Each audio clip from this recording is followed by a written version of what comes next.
warahmatullahi wabarakatuh. Perkenalkan, nama saya Firda Ayu Fauzia dari NIM 180502511 dari Universitas Muhammadiyah Profesor Dr. Hamka dari kelas 5E.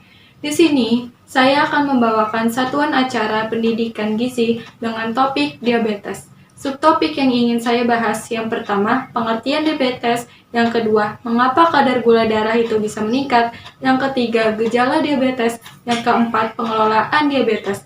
Sasarannya, keluarga, tempat, Wisma Mas Pondok Cabe, Blok C4 nomor 15, RT 7, RW 10, waktu 14.00 sampai dengan 14.30, hari Selasa, tanggal 24 November tahun 2020, petugasnya saya sendiri, Firda Ayu Fauzia. Tujuan instruksional umum. Setelah diberikan pendidikan kesehatan selama 30 menit, diharapkan peserta dapat mengerti dan memahami tentang pengertian diabetes. Tujuan instruksional khusus. Setelah dilakukan pendidikan kesehatan, peserta dapat memahami dan mampu menyebutkan pengertian diabetes. Yang kedua, mengerti dan mampu menyebutkan kembali tentang mengapa kadar gula darah bisa meningkat.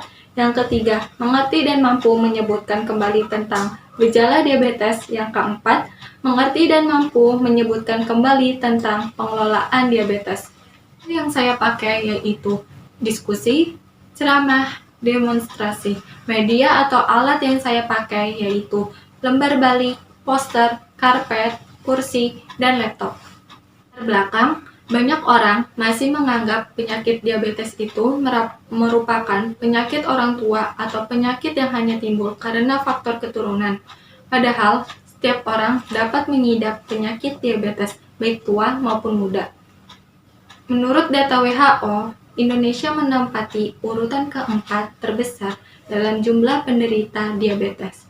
Pada tahun 2000, terdapat sekitar 5,6 juta penduduk Indonesia yang mengidap diabetes. Namun, pada tahun 2006 diperkirakan jumlah penderita diabetes di Indonesia itu meningkat tajam menjadi 14 juta orang.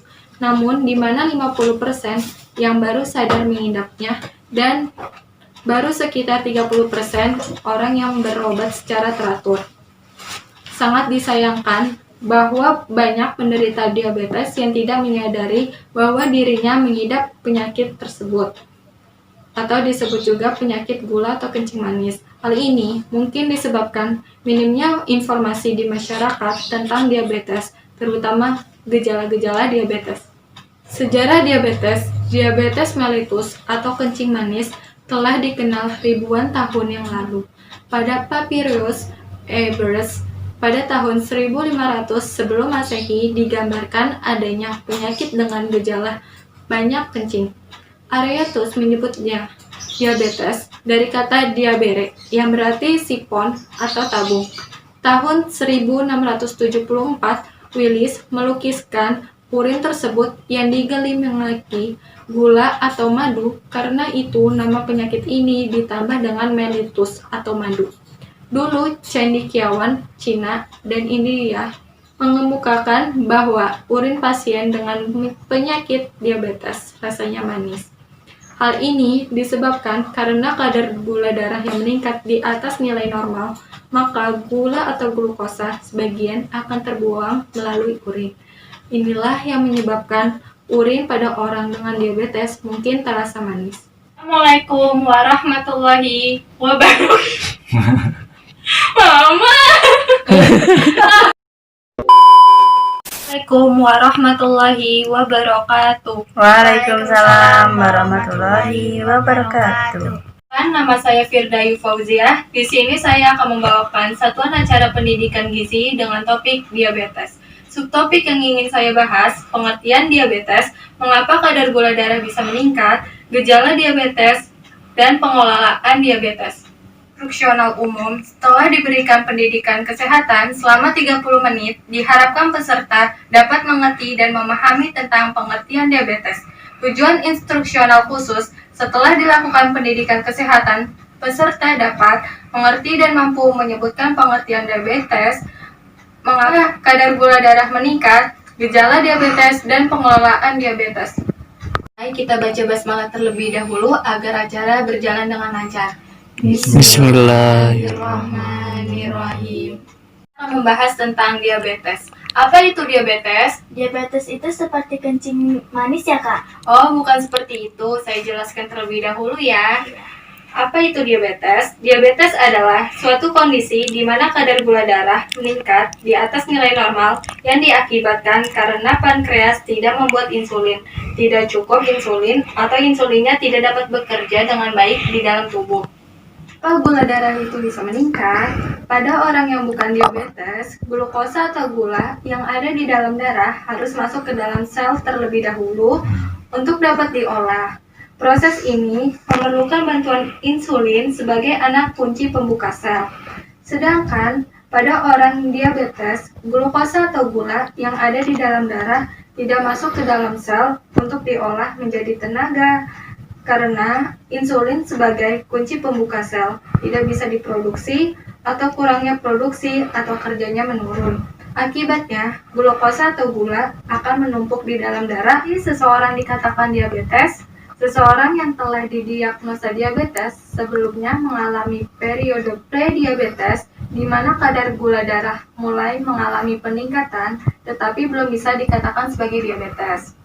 Apabila keadaan ini atau prediabetes tidak dilakukan perubahan pola makan dan aktivitas, maka tidak menutup kemungkinan akan berkembang menjadi diabetes. Jika seseorang dikatakan diabetes sebelumnya mengalami prediabetes di mana kadar gula darah puasa 100-125 mg/dl, gula darah setelah puasa lebih dari 140 mg/dl. Dikatakan diabetes jika gula darah puasa lebih dari 126 mg/dl dan gula darah setelah puasa lebih dari 200 mg/dl. Apa sih tanda-tanda dan gejala diabetes? Biasanya tanda dan gejala diabetes itu bisa mudah haus, kencing tiap malam, berat badan turun drastis, dan mudah lapar. Pengelolaan diabetes. Ada 5 pilar pengelolaan diabetes, yaitu ada edukasi diabetes, perencanaan makanan, olahraga dan aktivitas, obat dan insulin, dan yang terakhir monitoring gula darah. Sudah mengerti Bapak dan Ibu penjelasan dari saya? Sudah. Saya kasih pertanyaan ya. Ya. Apa itu diabetes? Diabetes itu penyakit kencing manis. Gula darahnya tinggi karena ada gangguan insulin. Ya, benar sekali. Pertanyaan yang kedua, apa sih pengelolaan diabetes? Edukasi diabetes, perencanaan makan, olahraga, apalagi ya? Monitoring gula darah, obat dan insulin. Iya, benar Betul sekali. Apa gejala diabetes itu? Mudah lapar, mudah haus, kencing sering terutama tiap malam. Ya, benar sekali. Terima kasih Bapak dan Ibu sudah meluangkan waktunya. Kurang lebihnya mohon maaf. Wassalamualaikum warahmatullahi wabarakatuh. Waalaikumsalam warahmatullahi wabarakatuh.